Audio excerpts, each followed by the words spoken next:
Être un gouvernant, c'est exercer une certaine forme de métier. Ils exercent ce entre guillemets métier sans aucune formation. Nous sommes encore une fois mis en position d'autorité alors que nous n'avons pas eu de formation pour cela et il y a vraiment nécessité d'une vraie formation pour que nous, parce qu'on ne s'improvise pas meneur d'hommes, alors avec le risque évident de faire des bêtises. Voilà. Aujourd'hui, ce n'est plus possible.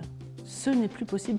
On ne peut plus gouverner sans formation. Et là, il y a une urgence de formation qui passe non pas que par de l'apport théorique, que par du cadre théorique, mais faire passer ce que je reçois dans ce que je suis et expérimenter ce que ça me fait. Les communautés ont cette dimension verticale, complètement tournée vers Dieu. L'Institut apporte cette dimension horizontale d'être ancré dans la terre. Il me semble que c'est très important pour les gouvernants de partage, alors que même que les bénédictins doivent rester bénédictins, hommes et les cisterciennes, chacun. Mais le partage dans l'art de gouverner me paraît aussi quelque chose de très fructueux, qui est tout à fait nouveau.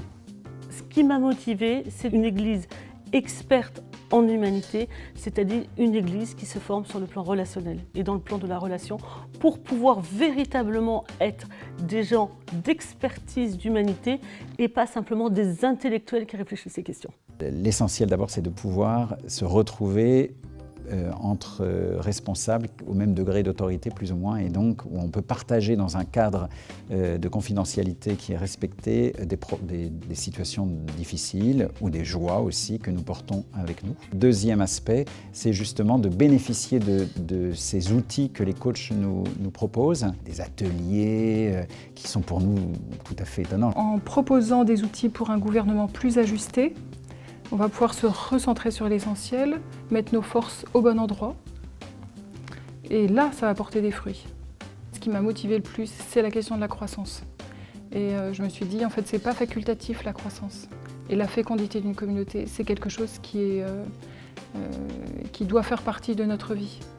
Et donc, comment on va la susciter, l'encourager, la déployer? En fait, peut-être c'est ça la motivation principale pour moi. Et évidemment aussi, la situation actuelle des abus spirituels nous amène à une vigilance encore plus grande pour vraiment aider ceux qui sont amenés à exercer l'autorité à vraiment l'exercer de la manière la plus juste possible.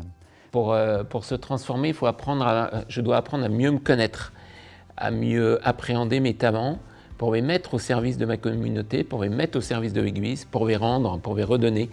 Et c'est ça qui va me faire vivre un véritable parcours de transformation pendant ces quelques mois que je vais passer avec l'Institut. Où est-ce qu'on va entraîner en fait notre communauté si on n'a pas travaillé la vision? Où est-ce qu'on va aller en fait? Où est-ce qu'on emmène notre communauté? En travaillant sur les gouvernants, on travaille immédiatement sur l'ensemble de leur communauté. C'est un même mouvement. C'est très important d'avoir ce regard extérieur de ce qui se vit aujourd'hui, de ce qui est vivant aujourd'hui dans l'Église. Quand je parle de l'Institut Talentéo, je parle d'un laboratoire d'église avec des responsables d'église qui ont des problématiques quand même communes, mais dans des réalités très différentes. Il y a vraiment un dynamisme de partager ça. La différence ne met pas en danger, mais qu'elle est au contraire communion. Je reviens avec d'abord une grande espérance et une envie de partager cet enthousiasme aux membres de ma communauté. Ce qui me vient, c'est un arc-en-ciel. Donc là, je vais le faire en noir, ce qui est vraiment ridicule pour un arc-en-ciel. On va peut-être reconnaître. Un arc-en-ciel et puis un soleil qui en fait symbolise une espérance immense. Dans les partages que l'on peut vivre ensemble, on partage aussi nos difficultés. Ouvrir sur un avenir possible.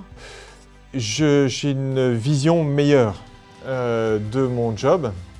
Et puis, je dirais, il y a une des choses qui sont essentielles, c'est que j'ai découvert plein de gens qui partagent le même type d'expérience et qui font une cordée quoi, pour cette ascension. Voilà. L'Institut, je le voyais un peu extérieur, parce que bon, c'est quelque chose qui m'a été demandé dans le cadre de la responsabilité qui m'était confiée, de vicaire général. Et donc c'est comment on passe de l'extérieur à quelque chose où on vient à l'intérieur, quelque chose qui m'a été demandé, mais quelque chose que je choisis. Et le fruit que j'en tire, justement, m'aide à vivre la responsabilité qui m'est confiée. Donc quelque part, c'est se décentrer de soi, accueillir ce qui nous est proposé et découvrir qu'à travers ce qui nous est proposé, voilà, il y a un véritable chemin de vie et de liberté.